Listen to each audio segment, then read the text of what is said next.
Good morning students, welcome to अगेंस। मैं आपका केमिस्ट्री ट्यूटर विवेक यादव। जैसा कि बेटा हमने आप पिछले जो प्रीवियस पार्ट में था उसमें हमने जो कुछ टर्म डिस्कस की थी, जैसे isotope, isobar, isotone, iso electronic species, isodiaphers, ये सारे टर्म हमने वन बाय वन करके अच्छी तरीके से डिस्कस कर चुके थे। ओके, तो आई थिंक सभी बच्चों को क्लियर आउट हो गई होगी विद एग्जाम्पल। और हमने उसमें डिस्कस किया था एटॉमिक नंबर और हमने डिस्कस किया था मास नंबर। ठीक है, उसके बाद हमने एक छोटी सी टर्म भी डिस्कस की थी, इलेक्ट्रोमैग्नेटिक रेडिएशन, जिसको हमने ये बताया था कि भी अगर आपके पास लाइट या कोई एक्सरेज है या कोई गामा रेज है, वो इमिट कंटिन्यूसली एनर्जी कर रही है in the form of wave या रेडिएशन, तो उसको हम बोलते हैं रेडिएंट एनर्जी। और उस रेडिएंट एनर्जी को किसके को में रखते हैं हम, उस वेव को इलेक्ट्रिक और मैग्नेटिक फील्ड में। इन द तो इलेक्ट्रिक और मैग्नेटिक फील्ड है वो एक दूसरे क्या है, परपेंडिकुलर ईच अदर है, और आल्सो किसके है, डायरेक्शन ऑफ प्रोपोगेशन है उसके भी परपेंडिकुलर है। तो उस कंडीशन में एक जो रेडिएशन बनती है उसको बोलते हैं इलेक्ट्रोमैग्नेटिक रेडिएशन। ओके, तो ये बातें हमने पीछे जो प्रीवियस पार्ट हमारा हुआ था उसके अंदर हमने डिस्कस कर चुके थे। ओके, अब जो नेक्स्ट आज हम पार्ट लेकर आए हैं वहां हम डिस्कस करेंगे करेक्टरिस्टिक्स ऑफ इलेक्ट्रोमैग्नेटिक रेडिएशन। तो सबसे पहले उस पर एक नजर डालते हैं कौन कौन सी करेक्टरिस्टिक ऑफ इलेक्ट्रोमैग्नेटिक रेडिएशन है। फर्स्ट आपके पास है वेवलेंथ, ठीक है, जिसको हम लैम्डा से रिप्रेजेंट करते हैं। नेक्स्ट आपके पास है फ्रीक्वेंसी, जिसको हम न्यू बोलते हैं। बस ये सिंबल ऐसा होता है, इसको हम हिंदी में जैसे एन यू के नाम से बोल देते हैं। न्यू, न्यू का मतलब ये होता है, ठीक है। और इसी के अंदर होता है एम्पलीट्यूड, इसी के अंदर होता है आपके पास फ्रीक्वेंसी, हमने बताया था फ्रीक्वेंसी हो गया, एम्पलीट्यूड होगा आपके पास वेव नंबर, तो उस पर क्या हो जाता है, न्यू के ऊपर बार आ जाता है, न्यू बार लाइक एन ऐसे दिखता है आपके पास, ठीक है। अच्छा, और एक आपके पास है वेलोसिटी, ठीक है। तो ये सारी करेक्टरिस्टिक्स हैं इलेक्ट्रोमैग्नेटिक रेडिएशन की। इन सारी चीजों को डिस्कस करने के लिए मैं यहाँ पे जैसे एक साइकिल की वेव बना देता हूँ, क्योंकि यहाँ सारी टर्म हमारे इसी से डिस्कस होंगी, ठीक है। तो यहाँ पे एक ये वेव की कंप्लीट साइकिल होगी। यहाँ पे एक कंप्लीट साइकिल कब बनती है, एक कंप्लीट साइकिल तब बनती है जब एक इस जो ऊपर की हाइट है ना, ये जो ऊपर की हाइट है, इनको हम बोलते हैं क्रस्ट, और जो नीचे वाली जो है इनको बोलते हैं ट्रफ। इस जो ऊपर की जो हम ऊपर की तरफ है, मतलब ये ऊपर हाइट की तरफ है, ये तो आपके पास क्रस्ट है, और जो डेप्थ की तरफ है उनको बोलते हैं ट्रफ। जो डेप्थ की तरफ है उनको ट्रफ बोलते हैं, जो ऊपर हाइट है उनको बोलते हैं क्रस्ट, ठीक है। तो सबसे पहले हम वही डिस्कस करते हैं कि वेवलेंथ, जिसको हम किससे रिप्रेजेंट करते हैं, लैम्डा से रिप्रेजेंट करते हैं। तो वो क्या है, it is the distance between, किसकी डिस्टेंस है, it is the distance between two consecutive crust. जैसे मान लो मेरे पास ये दो उंगलियां हैं, तो ये मेरी क्या है, क्रस्ट है होगी, ठीक है। और दो उंगलियां मैं नीचे की तरफ कर दूं ऐसे ही, तो ये मेरी डेप्थ की तरफ कौन होगी, ट्रफ होगी। तो हमने क्या बोला है कि द डिस्टेंस, मतलब ये जो इस उंगलियों के बीच की डिस्टेंस, डिस्टेंस किससे दिखा दिया हमने, इस मार्कर से दिखा दिया। तो ये जो डिस्टेंस है, it is the distance between two consecutive, two consecutive मतलब फर्स्ट और this consecutive, it is the distance between two consecutive crest, और क्या है, डेप्थ ऑफ ट्रफ। इनके बीच की जो डिस्टेंस है वो क्या होती है, आपकी लैम्डा होती है। वो कौन होती है, आपकी लैम्डा, जिसको हम क्या बोलते हैं, वेवलेंथ बोलते हैं। क्या बोलते हैं, जिसको वेवलेंथ बोलते हैं। दूसरा, उसी के अंदर हम वेवलेंथ को यूनिट को किस किस में रिप्रेजेंट करते हैं, उसकी यूनिट को angstrom, picometre, nanometre, angstrom, picometre, nanometre. और ये भी हमने फर्स्ट यूनिट में सीख चुके थे कि 1 एंगस्ट्रॉन इज इक्वल टू 10 की पावर 9, 10 की पावर -10 मीटर, ठीक है। 1 नैनोमीटर इज इक्वल टू 10 की power -9 metre, and 1 picometre is equal to 10 की पावर -12 मीटर, ठीक है। कि 1 एंगस्ट्रॉन इज इक्वल टू 10 की power -10 metre, 1 nanometre is equal to 10 की पावर -9 मीटर, और 1 पिकोमीटर इज इक्वल टू 10 की पावर -12 आपके पास क्या हो गया, मीटर आपके पास, ठीक है।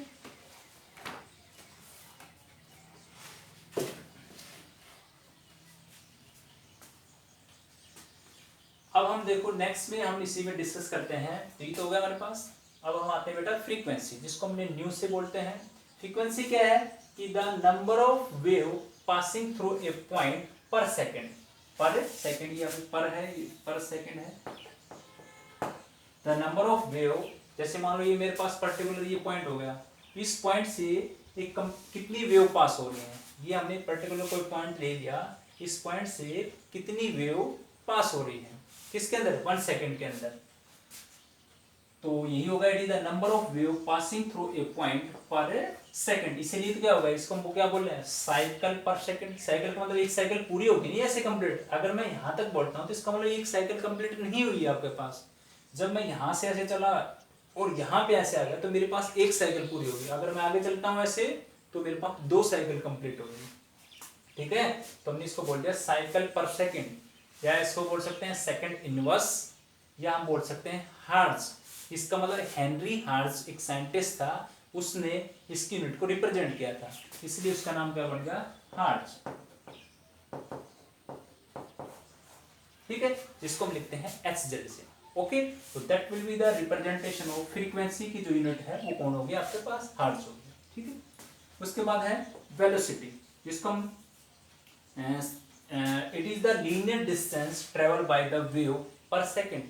It is the linear distance traveled by wave per second. या आप इसको या भी यही बोलते हैं ना, जैसे मैं वेलोसिटी को c से लिखता हूँ तो डिस्टेंस अपॉन में टाइम, डिस्टेंस अपॉन में time, velocity is equal to c, representation of velocity जो क्या होगी, डिस्टेंस अपॉन टाइम। इसलिए क्या होगा, डिस्टेंस किस में होगा, मीटर, टाइम किस में होगा आपका, सेकंड के अंदर। तो इसकी यूनिट क्या होगी, metre second inverse, metre second inverse, क्योंकि वेलोसिटी क्या है, डिस्टेंस अपॉन में टाइम। ओके, अब हम चलते हैं नेक्स्ट जो टर्म हमारे पास है एम्पलीट्यूड। एम्पलीट्यूड को रिप्रेजेंट करते हैं ए से, तो मैंने यहाँ पे ए सिंबल है आपके पास। एम्पलीट्यूड क्या है, एक्चुअली आपकी जो हाइट ऑफ क्रस्ट या डेप्थ ऑफ किसकी है, जैसे हाइट ऑफ क्रस्ट या डेप्थ ऑफ किसकी है, ट्रफ की। हाइट ऑफ क्रस्ट या डेप्थ ऑफ ट्रफ, उसको हम क्या बोलते हैं, उसको हम बोलते हैं एम्पलीट्यूड। तो देखो हाइट ऑफ क्रस्ट कहाँ है, जैसे ये मेरे पास क्या होगी, हाइट ऑफ क्रस्ट ए। ठीक है, ये हाइट ऑफ क्रस्ट ये भी आपके पास है, इसको क्या बोलते हैं, एम्पलीट्यूड। और ये क्या हो गया आपके पास, डेप्थ, इसको हमने जैसे ए से लिख दिया।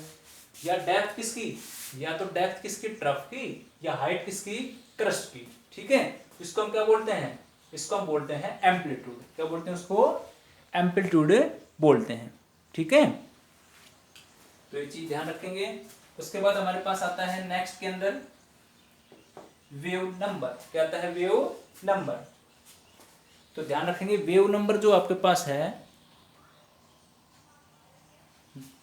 वेव नंबर क्या है, it is the reciprocal of wavelength. तो ये वेव नंबर का ये रिप्रेजेंटेशन है, रेसिप्रोकल ऑफ वेवलेंथ। अब वेवलेंथ क्या है, जैसे इस किसमें, जैसे मीटर में है आपके पास तो m ऊपर जाएगा क्या हो जाएगा, m इनवर्स, या सेंटीमीटर में तो सेंटीमीटर इनवर्स हो जाएगा। तो ये क्या है आपके पास है, ये आपके पास क्या है, वेव नंबर। वेव नंबर क्या है, it is the reciprocal of wavelength, reciprocal of wavelength. ठीक है, तो यहाँ ये हमने जो सीखा है यहाँ पे कैरेक्टरिस्टिक ऑफ इलेक्ट्रोमैग्नेटिक रेडिएशन। तो उस कैरेक्टरिस्टिक में कौन कौन है हमारे पास, वेवलेंथ जिसको हम लैम्डा से रिप्रेजेंट करते हैं, एम्पलीट्यूड जिसको हम ए से रिप्रेजेंट करते हैं, वेलोसिटी जिसको हम सी से रिप्रेजेंट करते हैं, वेव नंबर है उसको बोलते हैं न्यू बार। न्यू बार ये हमारे पास रहा, न्यू बार का मतलब ऐसे सिंपल करके ऐसे और इसको ऊपर ऐसे बार कर देंगे तो न्यू बार होगा आपके पास। ठीक है, और यही हमने सारी चीजें बताई है आपको। एक हमारे पास है relation between wavelength, wave number और frequency. Wavelength, wave number and frequency, relation between wavelength, wave number और फ्रीक्वेंसी। तो देखो मैं ऐसे बोल रहा हूँ C is equal to lambda into nu, C is equal to lambda into nu. ये कौन है आपके पास, ये आपका कौन है, वेव नंबर है। ये कौन है आपका, वेवलेंथ है आपके पास। कौन है आपके पास है, वेवलेंथ होगा आपके पास। C को किससे रिप्रेजेंट किया था हमने, वेलोसिटी से।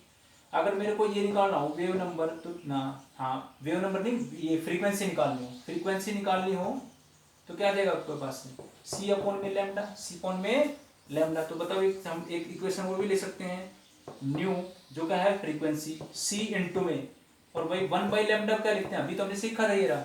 अभी एक टर्म हमने पीछे की थी, wave number is equal to 1/λ, wave number is equal to 1/λ। तो बताओ मैं इस टर्म की जगह पे नहीं लिख सकता कि ये क्या होगा, ये तो आपके पास फ्रीक्वेंसी, ये तो क्या होगी frequency is equal to c into में 1/λ क्या लिख सकता हूँ, वेव नंबर। तो एक रिलेशन आ गया मेरे पास।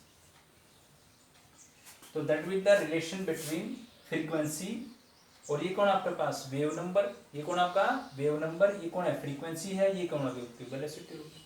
ठीक है, तो एक दो फॉर्मूले ये याद रखेंगे, तो ये फॉर्मूला याद रखना आपको ज्यादातर न्यूमेरिकल में यूज होगा, c is equal to lambda into nu, और एक फॉर्मूला ये याद रखोगे, न्यू बार जो है वो किसकी इक्वल है 1/λ, 1/λ। तो ये हम सीख चुके हैं इलेक्ट्रोमैग्नेटिक रेडिएशन की क्या characteristics, wavelength, frequency, amplitude, wave number, ठीक है, वेलोसिटी।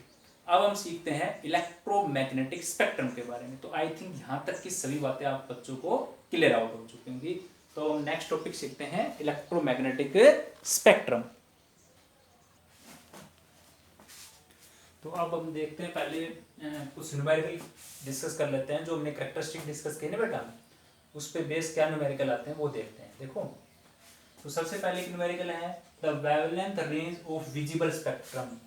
एक विजिबल स्पेक्ट्रम, उसकी वेवलेंथ दी गई है, एक्सटेंड हो रही है 400 नैनोमीटर। ये नैनोमीटर पीछे यूनिट है वेवलेंथ की, अभी हमने किया था पीछे डिस्कस। 400 नैनोमीटर से लेकर 750 नैनोमीटर। ओके, आपको क्या बताना है, express the frequency of radiation. तो इसका मतलब दो वेवलेंथ दे रखे आपके पास, एक ये है और एक ये है आपके पास। अभी हमने आपके पास जो फॉर्मूला आपको करवाया था वो क्या था, frequency is equal to c upon lambda, c upon में लैम्डा। तो मेरे पास दो वेवलेंथ है, तो उसके अकॉर्डिंग मेरे पास क्या आएगी, दो फ्रीक्वेंसी की वैल्यू आएंगी। जैसे ये तो मेरा जनरल फॉर्मूला होगा, तो मैं इस फॉर्मूले को दो बार लिख लेता हूँ ऐसे। ये मान लो V1 है, तो इसके लिए वेवलेंथ λ1 होगी। अगर मेरे पास फ्रीक्वेंसी ν2 है तो क्या हो जाएगी सी अपॉन λ2, सी अपॉन में λ2। यहाँ पे जो सी क्या है, सी क्या है velocity of light, velocity of light होती है, ठीक है। और इसकी यूनिट क्या हो जाएगा आपके पास, इसकी यूनिट हमेशा फिक्स होती है 3 × 10⁸ ms इनवर्स मीटर पर सेकेंड आपके पास, ठीक है। तो आइए हम दोनों को कैलकुलेट करते हैं। सबसे पहले ν1 को कैलकुलेट करते हैं। सी का मान कितना, वही 3 × 0 मल्टीप्लाई 10⁸ ms इनवर्स अपॉन में। उसके बाद कौन है, पहली वेवलेंथ ये थी ना 400 से 750 ही है, तो 400 पे लिखेंगे 400। अब दूसरा यहाँ पे मैं इसीलिए तो यूनिट मैंने लिखी थी भी 1 नैनोमीटर इज इक्वल टू कितने मीटर के बराबर होता है, तो किसके बराबर होता है 10⁻⁹ मीटर के बराबर। ये क्यों कर रहे हैं, वो इसलिए कर रहे हैं क्योंकि ऊपर वाली जो यूनिट है वो मीटर के अंदर है, तो नीचे वाली किस में होनी चाहिए, मीटर के अंदर ही। तो इसको हमने मल्टीप्लाई कर दिया 10⁹ मीटर के बराबर। ये कहाँ से कर दिया, क्योंकि एक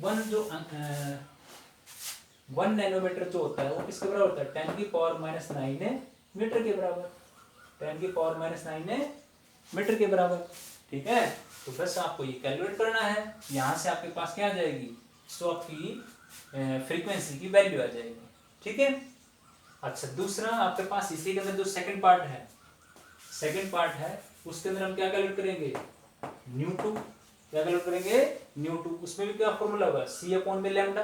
अब वेलोसिटी ऑफ लाइट तो दोनों के लिए सेम है, तो यहाँ पे क्या जाएगा 3 × में 10⁸, नीचे क्या जाएगा 750 10⁻⁹ m, और ऊपर m ऐसे इनवर्स। इसको कैलकुलेट करोगे तो ये आ जाएगा आपके पास। तो आपके पास कोरस्पोंडिंग जो वेवलेंथ λ1 थी उसके कोरस्पोंडिंग फ्रीक्वेंसी ये आ जाएगी, और जो आपके पास वेवलेंथ λ2 थी उसके कोरस्पोंडिंग फ्रीक्वेंसी यहाँ से आ जाएगी। तो दोनों टर्म को अगर आप सोल्व करोगे तो यहाँ पे आपके पास क्या आ जाएगा, आपका आंसर आ जाएगा। तो यहाँ तक कि आई थिंक ये टाइप की कैलकुलेशन तो आप कर लोगे आराम से, इसका भी आंसर आ जाएगा, इसका भी आंसर आ जाएगा, या वर्कशीट में जो आपको मिलेगा इस टाइप के क्वेश्चन, तो उसमें आप आंसर आपको अवेलेबल होगा, ठीक है। या इसको सोल्व कर सकते हो, बिल्कुल आसान है, ठीक है। कोई ऐसी दिक्कत नहीं है कि इस कैलकुलेशन करना सोल्व बिल्कुल आसान है, ठीक है। तो कंप्लीट कर लेंगे आप। उसके बाद नेक्स्ट क्वेश्चन देखिए, आई थिंक ये वाला क्वेश्चन सही बच्चों का क्लियर हो गया होगा। उसके बाद हम करते हैं नेक्स्ट है कैलकुलेट वेव नंबर। जैसे ही आपके पास वेव नंबर है तो आपको समझ जाना चाहिए कि वेव नंबर को ऐसे रिप्रेजेंट करते हैं, जो क्या होता है 1/λ, 1/λ। ओके, चलो देखते हैं क्या बोलता है इसके अंदर। Frequency of yellow radiation having wavelength, ठीक है, और आपको फ्रीक्वेंसी भी बतानी है और वेवलेंथ आपके पास दी गई है, वेवलेंथ आपके पास ऑलरेडी गिवन है आपके पास, ठीक है। तो करते हैं इसी के अंदर। तो एक फॉर्मूला आपको फ्रीक्वेंसी की जरूरत पड़ेगी, तो फ्रीक्वेंसी क्या होती है c/λ, c/में लैम्डा। c की वैल्यू मेरे पास वही है, c की वैल्यू क्या है velocity of light 3 × 10⁸ ms inverse. Wavelength की वैल्यू क्या है 5800। अभी हमने बताया था 1 एंगस्ट्रॉन = 10⁻⁻10 मीटर के बराबर। अब ये भी ऊपर वाली यूनिट मीटर में है तो मल्टीप्लाई कर देंगे 10⁻⁻10 मीटर। तो इसको सोल्व करोगे तो आपके पास किसकी वैल्यू आ जाएगी, आपकी फ्रीक्वेंसी की। किसकी आ जाएगी, फ्रीक्वेंसी की। ओके, ये मैंने जो लिखा है वो 1 एंगस्ट्रॉन इसके बराबर होता है, इसलिए क्योंकि ऊपर की यूनिट सेम होनी चाहिए ताकि ये इससे कैंसिल आउट हो जाएगा आपके पास। ओके, अब देखो ये चेक करना है आपको। इसके लिए क्या करेंगे 1 में वेवलेंथ की वैल्यू कितनी है 5800 इंटू मल्टीप्लाई, एंगस्ट्रॉन है ना तो उसको किस में कन्वर्ट करेंगे मीटर में। किस में कन्वर्ट करेंगे मीटर के अंदर। तो 10⁻⁻10 मीटर। जब आप इसको सोल्व करोगे तो आपके पास वैल्यू आ जाएगी इसकी वेव नंबर। किसकी वैल्यू आ जाएगी वेव नंबर की। तो आई थिंक ये न्यूमेरिकल बिल्कुल आसान थे क्योंकि हम कैरेक्टरिस्टिक्स जो हमने डिस्कस की है उस पे बेस न्यूमेरिकल है, ठीक है। तो सिर्फ फॉर्मूला आपको याद होना चाहिए, वैल्यू आपके पास गिवन होगी और ये जो नॉर्मल सी यूनिट है वो पता होना चाहिए आपको, तो आप आसानी से सोल्व कर सकते हो। ओके, एक न्यूमेरिकल और करते हैं। आई थिंक ये न्यूमेरिकल आपको समझ में आ गया होगा सभी बच्चों को। इनको सोल्व करेंगे कैलकुलेशन आंसर आ जाएगा।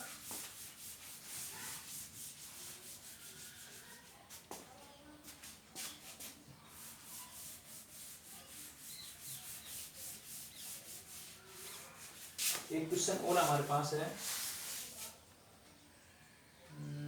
Calculate wavelength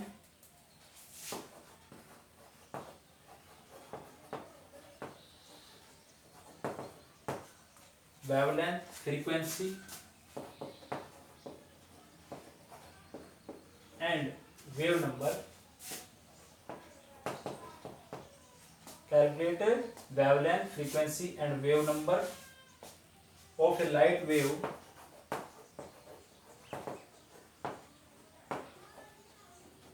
whose period is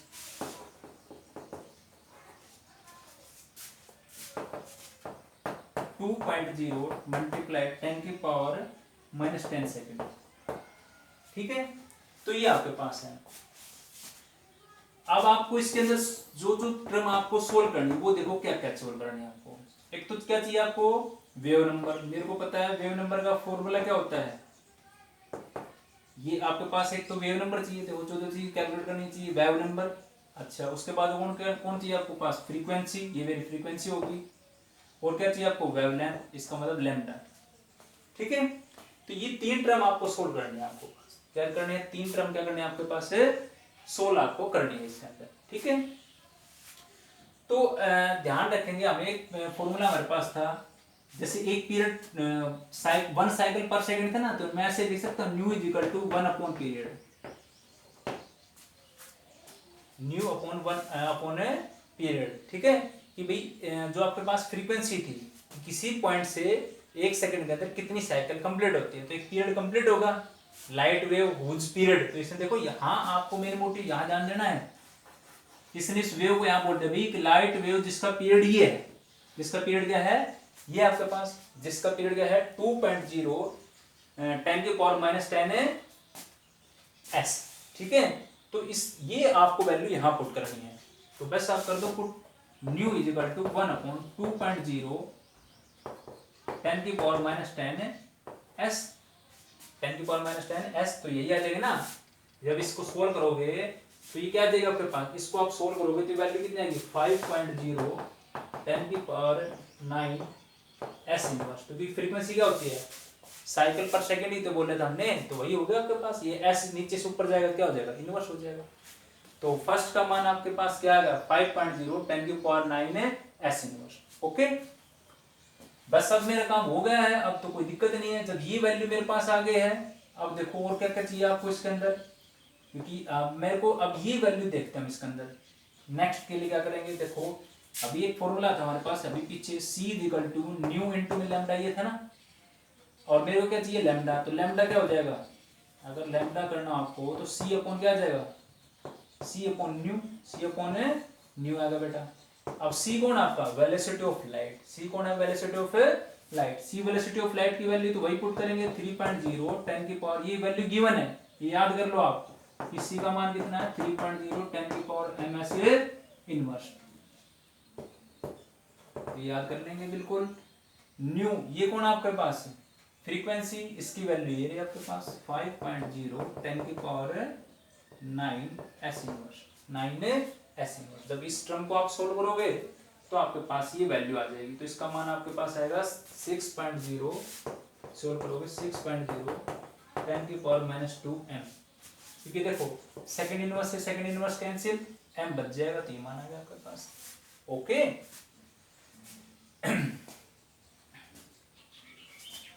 या इसी टर्म को ऐसे ही लिख सकते हैं 0.06, इसका मतलब वही तो है, कई कुछ बुक्स के अंदर इसके जगह पे ऐसे भी लिख देगा 0.06, इसका मतलब तो यही तो है, जब 2 पॉइंट इधर चलोगे आप 1 और 2, इसको क्या यही तो लिख सकते हैं ऊपर जो मैंने लिख रखा है, इसको हम इस आंसर को ऐसे लिखा मिल सकता है, कहीं पे ऐसे मिल सकता है आपको, तो इसका मतलब वही है, क्योंकि 2 पॉइंट इधर चलेंगे, 2 पॉइंट इधर जाओगे तो 1 और 2, तो 10 की पावर क्या आ जाएगा, -2 आ जाएगा आपके पास। ओके, ये दोनों में से कोई भी लिख सकते हो आप। उसके बाद एक और बच गया आपके पास, क्या, देखो मैंने बताया था ना, ये फॉर्मूला भी इसके अंदर हेल्पफुल रहेगा। एक फॉर्मूला ये है आपके पास, ठीक है, ये वाला रहा आपके पास, ठीक है। अब देखो नेक्स्ट हमारे पास क्या बच गया, एक चीज और टर्म बच गई, ये वाली बच गई, कर दो इसको भी सोल्व। इसको सोल्व करेंगे तो क्या आएगा, ये अभी फॉर्मूला था न्यू इज इक्वल टू क्या आता है 1/λ, लैम्डा का मान अभी आपने सोल्व किया है, कितना है आपके पास 1/0.06, 1/0.06, तो जब इसको सोल्व करोगे बेटा तो आपके पास वो आंसर आ जाएगा, ठीक है। तो आई थिंक हमने ये भी कंप्लीट सोल्व कर लिया है। तो ध्यान रखेंगे, अब तक जो हमने कैरेक्टरिस्टिक्स जो सीखी है, तो वहां जो फॉर्मूले मेरे पास आए हैं पर रिकॉल करते हैं, क्या क्या फॉर्मूले याद रखना है आपको, न्यू बार इक्वल टू 1/λ, ये फॉर्मूला याद रखना है। ये क्या रखना है, C equal to lambda into nu, एक ये याद रखना है आपको। ओके, बस यही दो है, इसी से चेंजमेंट हो रहा है सारा। बस अगर आपसे पास फ्रीक्वेंसी पूछे तो C/λ कर दोगे, अगर आपसे पास लैम्डा पूछे तो C/न्यू कर दोगे, बस और तो है ही नहीं। C कौन आपका पास, वेलोसिटी ऑफ लाइट है, C कौन आपका, वेलोसिटी ऑफ लाइट, तो यही तो दो ही तो फॉर्मूला है आपको याद करने इसके अंदर, ठीक है। तो इस पे बेस जो भी न्यूमेरिकल है वो सभी इसी टाइप से होंगे, तो ये हमने पहले न्यूमेरिकल को सोल्व आउट कर लिया है, तो आई थिंक सभी को ये अच्छी तरीके से समझ में आ गए होंगे, ठीक है। अब हम करते हैं नेक्स्ट अपना टॉपिक, इलेक्ट्रोमैग्नेटिक स्पेक्ट्रम। तो बेटा अब हम डिस्कस करते हैं इलेक्ट्रोमैग्नेटिक स्पेक्ट्रम। इलेक्ट्रोमैग्नेटिक स्पेक्ट्रम हम क्यों पढ़ रहे हैं, क्योंकि जैसे हमने पीछे इलेक्ट्रोमैग्नेटिक रेडिएशन पढ़ी थी ना, तो उन रेडिएशन के अंदर जो कैरेक्टरिस्टिक हमने डिस्कस की, जैसे वेवलेंथ, फ्रीक्वेंसी, ये एम्पलीट्यूड, सारी चीजें, तो उन जो इलेक्ट्रोमैग्नेटिक रेडिएशन को किसके अंदर अरेंज करें, किसके अंदर अरेंज करें। जैसे आप मालूम मार्केट से कोई आप आइटम को परचेज करते हो, तो किसी न किसी बॉक्स के अंदर लेके आते हो, या किसी आप फ्रिज लेके आते हो या AC लेके आते हो, तो उसको किसी न किसी बॉक्स के अंदर रखते हैं ना, तब लेके आते हो आप। तो इसी तरह जो हमारी इलेक्ट्रोमैग्नेटिक रेडिएशन थी, उन रेडिएशन को हमने किसी स्पेक्ट्रम में अरेंज किया है, और उस स्पेक्ट्रम का नाम है इलेक्ट्रोमैग्नेटिक स्पेक्ट्रम, इलेक्ट्रोमैग्नेटिक स्पेक्ट्रम। अब एक्चुअली है क्या, एक वो अरेंजमेंट है, किसका arrangement, increasing order of wavelength और डिक्रीजिंग फ्रीक्वेंसी, जिसमें वेवलेंथ का ऑर्डर क्या हो रहा है, इंक्रीज हो रहा है, और फ्रीक्वेंसी का ऑर्डर क्या हो रहा है, डिक्रीज हो रहा है, उसको हम बोलते हैं इलेक्ट्रोमैग्नेटिक स्पेक्ट्रम। तो आइए उसी को जानते हैं, the arrangement of different electromagnetic radiation. अलग अलग इलेक्ट्रोमैग्नेटिक रेडिएशन है जिनके नाम ऐसे हैं, cosmic rays, gamma rays, X rays, ultraviolet, UV का मतलब ultra violet, visible rays, infrared rays, microwave और रेडियो वेव्स। ओके, तो हमने भी बताया है कि different electromagnetic radiation in an increasing order of wavelength, increasing order of wavelength, क्योंकि हम इस डायरेक्शन में ऐसे चल रहे हैं तो यहाँ पे क्या इंक्रीज हो रही है, इंक्रीजिंग वेवलेंथ, और इसी डायरेक्शन में अगर हम चल रहे हैं ऐसे तो क्या हो रही है, डिक्रीजिंग फ्रीक्वेंसी। फ्रीक्वेंसी क्या हो रही है, डिक्रीज, और वेवलेंथ क्या हो रही है आपकी, इंक्रीज हो रही है। ओके, तो उसी के अंदर मैंने एक डाटा भी यहाँ पे मेंशन कर रखा है। ये लैम्डा किसको बोलते हैं, वेवलेंथ। तो कॉस्मिक रेज की जो वेवलेंथ है वो है 10⁻⁻16 मीटर, और वहां हम अगर बात करते हैं वेवलेंथ ऑफ रेडियो वेव्स जिसके 10⁻2 मीटर, 10⁻2 मीटर आपके पास। इसका मतलब इधर चल रहे हैं वेवलेंथ क्या हो रही है, इंक्रीज, और यहाँ पे वेवलेंथ क्या है, कम था आपके पास। तो जैसे हम लेफ्ट से राइट की तरफ चलते हैं ऐसे इस इलेक्ट्रोमैग्नेटिक स्पेक्ट्रम के अंदर तो वेवलेंथ आपकी क्या होती है, इंक्रीज होती है। और अगर हम बात करते हैं फ्रीक्वेंसी, ये कौन है, न्यू को बोलते हैं फ्रीक्वेंसी, और ये क्या है 10⁻24 हार्ट्ज, 10⁻24 हार्ट्ज, और यहाँ पे क्या है 10⁻4 हार्ट्ज। इसका मतलब ये क्या हो रही है, डिक्रीज हो रही है। तो इस इलेक्ट्रोमैग्नेटिक स्पेक्ट्रम में ये जो रेडिएशन का डिफरेंट इलेक्ट्रोमैग्नेटिक रेडिएशन है जिसके अंदर क्या हो रहा है, वेवलेंथ तो आपकी इंक्रीज हो रही है और फ्रीक्वेंसी क्या हो रही है, डिक्रीज हो रही है आपकी। ओके, उसके बाद जो ह्यूमन आई है वो डिटेक्ट जो करती है वो सिर्फ किसको डिटेक्ट करती है, इस विजिबल रेज, जो किस में लाई करती है, इस यूवी और आईआर के बीच के अंदर लाई करती है। और इस विजिबल रेंज के अंदर कौन कौन है आपके पास, उसके अंदर आपके पास है VIBGYOR, violet, indigo, blue, green, yellow, orange, red. Violet, indigo, blue, green, yellow, orange, red. अब वही तो बोलते हैं कि बीच सिग्नल के अंदर यूज करते हैं रेड लाइट का, क्योंकि उसकी जो वेवलेंथ है वो क्या होती है, ज्यादा होती है, और ये जो है इनकी वेवलेंथ कम होती है, इसलिए हम इसका रेड सिग्नल के अंदर यूज करते हैं। आप छोटी क्लास के अंदर क्वेश्चन में पढ़ते थे। तो जो रेड कलर है उसकी लाइट है उसकी वेवलेंथ जो कितनी है, 7.6 10⁻⁻7 मीटर, और जो फ्रीक्वेंसी क्या है उसकी T3 इंटू, ये मैंने सिर्फ डाटा इस रेड का लिखा है, ठीक है, और अब इनका नहीं लिखा, आपको ना इनको याद करना आपको। इसी तरह फ्रीक्वेंसी वैल्यू 3.85 10⁻14 हार्ट्ज, और जो आपके पास फ्रीक्वेंसी वॉलेट के लिए कलर के लिए है वो 7.89 10⁻14 हार्ट्ज आपके पास, ठीक है। तो ये हमने सीखा है इलेक्ट्रोमैग्नेटिक स्पेक्ट्रम। अब टाइप ऑफ स्पेक्ट्रम है वो हम नेक्स्ट पार्ट में डिस्कस करेंगे, जैसे इमिशन स्पेक्ट्रम, लाइन स्पेक्ट्रम है आपके पास, एब्जॉर्प्शन स्पेक्ट्रम है, ये सारी बातें हम नेक्स्ट जो पार्ट हमारा आएगा उसमें डिस्कस करेंगे। तो आई थिंक यहाँ तक की सारी बातें आपको क्लियर हो गई होगी। जो हमारा नेक्स्ट टॉपिक था वो है इलेक्ट्रोमैग्नेटिक स्पेक्ट्रम, ठीक है। तो हम इसके अंदर बिल्कुल आसानी से हमने सीख लिया है। इस इलेक्ट्रोमैग्नेटिक स्पेक्ट्रम में हमारे पास एक डिफरेंट इलेक्ट्रोमैग्नेटिक रेडिएशन का एक अरेंजमेंट था जो किस ऑर्डर में है, इंक्रीजिंग वेवलेंथ और डिक्रीजिंग फ्रीक्वेंसी, और जिस रीजन के अंदर हमारा visible that will be lies between किसके बीच में लाई करता है, इंफ्रारेड और अल्ट्रावायलेट रेज के बीच में। ये क्या है, यूवी का मतलब है अल्ट्रावायलेट रेज, और ये है इंफ्रारेड रेज, ठीक है, और ये है विजिबल। तो visible regions lie in between UV and IR, okay. और विजिबल रीजन के अंदर हमारे पास ये कलर है आपके पास वॉयलेट, इंडिगो, यही हम डिटेक्ट कर पाते हैं। ह्यूमन आई है, जो ह्यूमन आई है वो इसी को डिटेक्ट कर पाती है, violet, indigo, blue, green, yellow, orange और रेड। एंड रेड कलर के कोरस्पोंडिंग जो वेवलेंथ है वो ये है, फ्रीक्वेंसी ये है, और वॉयलेट कलर के कोरस्पोंडिंग वेवलेंथ ये है, फ्रीक्वेंसी ये है, ठीक है। तो थैंक यू, आज के लिए सिर्फ इतना ही है। पढ़ते रहिए, सभी बच्चे अच्छी तरीके से काम करें, अपने यहाँ वर्कशीट जो आपके मिलते हैं उसको प्रॉपर तरीके से करें। धन्यवाद।